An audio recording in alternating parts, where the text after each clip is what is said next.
Okay, my friends, we're going to read another Henry and Mudge book from the Cynthia Rylant collection. This book we're going to read is called Henry and Mudge and Mrs. Hopper's House.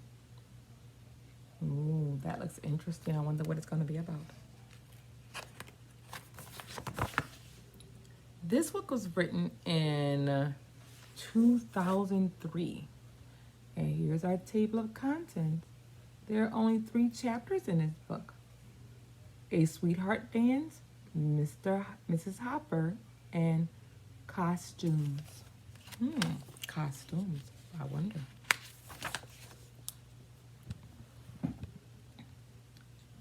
A Sweetheart Dance. Valentine's Day is coming. Henry and his big dog Mudge love Valentine's Day because of the candy. They liked like little candy hearts that said, "You're swell," and "Oh dear," and things like that.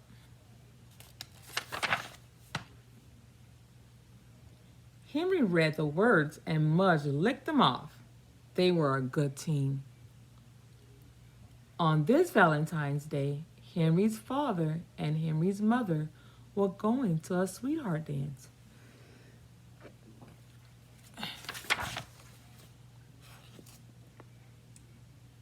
Henry and Mudge would be staying with Mrs. Hopper. Mrs. Hopper lived across the street in the big stone house with the droopy trees and the dark windows and the gargoyles on the door. No, look at their faces. They look worried.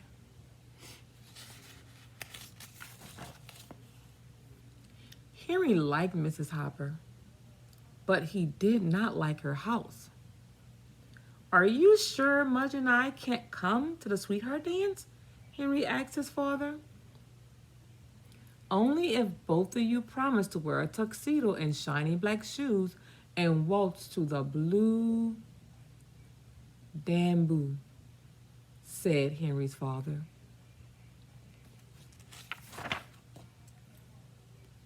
Henry looked at Mudge and tried to imagine him in a tuxedo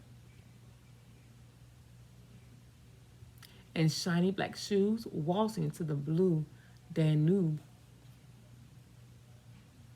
"I think we're better go to Mrs. Hopper's," said Henry. "Good idea," said his father, "because Mudge only knows how to tap dance," Henry said with a grin.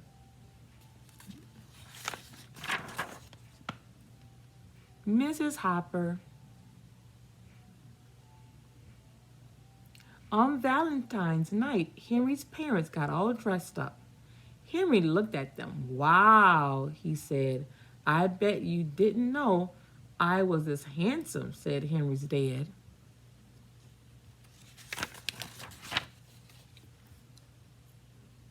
"I did," said Henry's mother, giving him a kiss.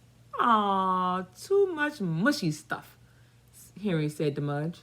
"Let's get to Mrs. Hopper's house quickly."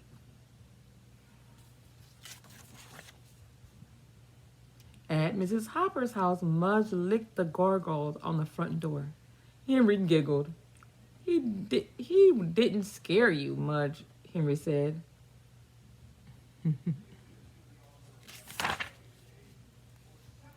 When Mrs. Hopper opened the door, she had a violin in her hand.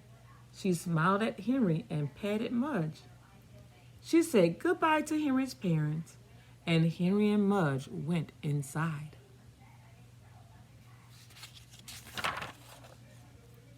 Henry had never been inside Mrs. Hopper's house before.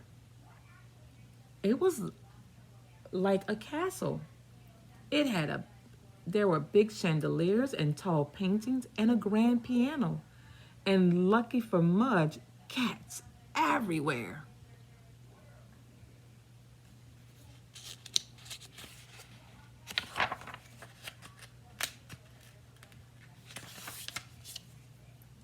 "How many cats do you have, Mrs. Hopper?" asked Henry. 11, said Mrs. Hopper, "all girls." Mudge looked at the cats and wagged.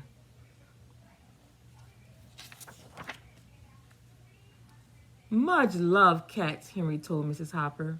Mrs. Hopper patted Mudge again. Mudge loves everything, she said. Henry smiled. Mrs. Hopper's house wasn't bad. It was wonderful. Maybe his parents would dance all night long. Costumes. Mrs. Hopper wasn't like anyone Henry has ever met. She played the violin for him. She served him tea. She told him about her father, who had been a famous actor.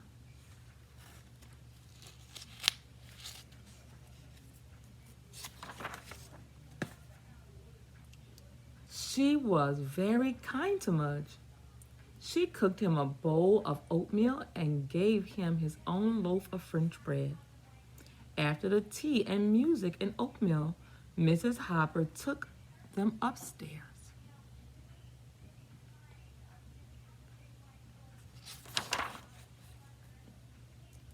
She opened the room that had been her father's. Wow, said Henry.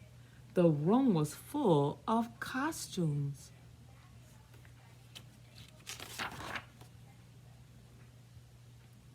There were silk capes and tall hats and shiny coats. There were canes and swords, umbrellas. There were wigs.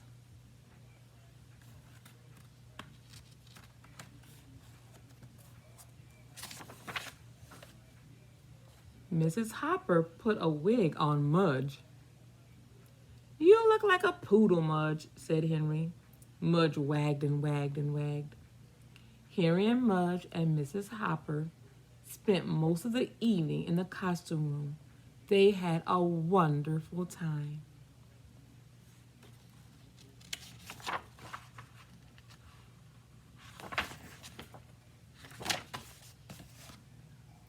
And when Henry's parents came back from the dance, were they ever surprised?